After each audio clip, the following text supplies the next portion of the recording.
好，大家好啊！我係 K 仔啊，又嚟到我哋看圖識股呢個節目啦。咁咧就都同大家講下啦。呢個節目咧就係純粹分享投資經驗嘅，不構成任何嘅投資建議嘅。咁啊，上星期嘅美股咧就表現得好差啊！上星期嘅美股表現好差，今個禮拜都係差啦嚇。咁就上星期五嘅時候咧，就道指就靠近200天線。標指就觸及，納指就插穿，但係去到周一、周二咧就做咗少少反彈啦。但係我錄影嘅時候係周五嘅中午，即係話啱過咗咧星期四嘅正常交易時段。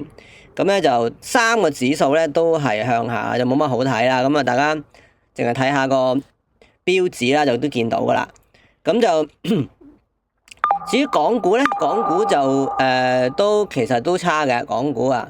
咁就不過就嗰個趨勢比較似係上落先啦嚇。咁就譬如啦，你可以見到咧就係佢上星期咧就跌破過咧25,000點嘅。咁啊去到我錄影嘅時候星期五嘅中午咧，咁佢就收市前咧都係喺25,300嗰度咧係掙扎緊嘅。咁啊，至於個股方面咧，就美股嘅倉咧，我就加咗一隻咧石油股啊 FANG。咁啊，之前都有另一隻就 OXY 啦咁樣。咁啊，嗰個收成都唔錯，表現都唔錯噶。咁我由3月5日開始買 OXY 咧，都有大概10%嘅利潤啦，帳面利潤啦。咁而去到 FANG 咧，就買咗幾日嘅啫，咁就都有5%。咁啊，中間咧個油價大上大落，但係整體嚟講咧，石油板塊都係領先而係向上嘅。咁啊，港股方面咧，我就試加咗隻蒙牛2319咁試下咧，內需股係咪會有機會回升啦？咁但係都係試下，不過而家仍係捱緊價嘅。咁啊，另外就上個禮拜咧就我哋就都講過呢個龍源動力啦，咁就佢合乎我哋預期嘅回調係由大概8個5毫8個幾個位啦，8個5毫9咁上下啦，就回調翻落嚟嘅。咁啊，回調翻到去8蚊或者7個9咁上下啦，咁啊都符合預期嘅。咁啊，再睇下點先啊。咁啊，呢個星期咧就比較特別嘅咧，就係我就賣晒咧之前想試一下嘅貴金屬股啊，嗰啲 SLV 啊美股啦，或者中國宏橋1378啦，咁啊後者咧就係算係止賺嘅，賺一啲啲啦，前者就止蝕嘅。咁啊倉位細嘅，咁啊所以其實啲止賺止蝕位都好貼價嘅，損失就唔算大。咁啊原因就因為我睇到咧就星期三同星期四咧貴金屬都係大回調嘅，咁啊金銀鋁啊銅全部都跌㗎啊，可以話咁啊。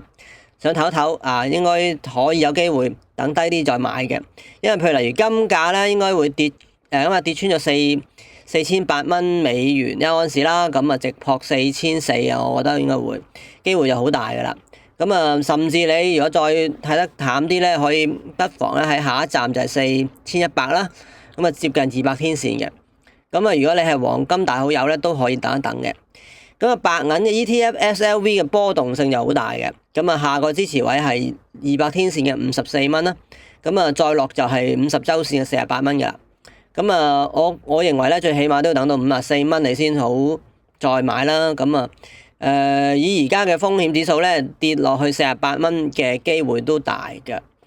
咁商品嘅板塊輪換咧，仍然係石油股強勢嘅嚇。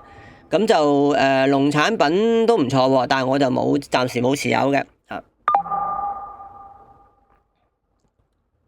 咁啊，大家可以睇下咧，我上次整嗰個表啦，咁就大家留意下，即係其實都冇大變化嘅，啊都係咁上下啦。咁就所以其實即使金銀咧呢啲下跌咧，都其實仍然係一個即係中長期線裏邊係屬於一個牛市嚟嘅，大家可以留意下。銅啊、鋁啊，甚至油都算係嘅。港股方面咧就最好嘅表現仍然都係即係中煤能源啦。咁就1898咁啊，煤炭股啦，呢個係咁啊，煤炭股裏邊咧，美股我哋都有㗎。煤炭股嘅裏邊咧就係 BTU 啦，我有買到啊。咁啊，我仍然認為係大宗商品裏邊嘅板塊輪動嘅。金下跌，亦都可以關注石油啦、煤啦、煤炭啦同埋農產品嘅。例如啦，呢度今日最主要講下呢個圖表咧，就 DBA 啦，咁係一個農產品嘅一個分啦嚇。咁呢個分咧就你可以當佢都係類似 ETF 咁嘅東西啦。咁就你見佢咧就有一個係一個大圓底，呢個周線圖嚟嘅，有一個大圓底啊。咁啊都唔錯啦，咁樣sorry 呢個日線圖嚟嘅。咁啊去到即係呢個佢咧亦有個大圓底咁走翻上嚟啦，咁就都唔錯嘅。咁如果你係周線圖睇咧，我都冇提供周線圖啦，好似啊。咁咧就佢咧如果周線圖睇，你會知道啊。如果按翻上次我哋講過嘅嗰幾個 phase 嘅話咧，佢係佢係 bullish 同埋 caution 之間徘徊。咁但係喺3月初開始咧，就再次咧大成交咁。嗱，呢個圖啊，日線圖都見到噶，大成交就喺3月初嘅時候咧，係大成交咁樣咧升穿咗50週線嘅。咁啊，似乎就唔係再係喺呢個50週線嘅上下咁徘徊嘅，而係咧應該進入一個 bullish phase 嘅。咁我覺得值得大家關注下嘅。咁所以呢個禮拜咧，我認為最值得關注嘅圖咧就係呢幅即係 DBA 嘅圖啦。DBA 咧我就最近啱啱買咗嘅啊。OK， 好，咁啊講到呢度，我哋下次再同大家分享大市嘅分析同埋個股啦。OK，係咁先，拜拜。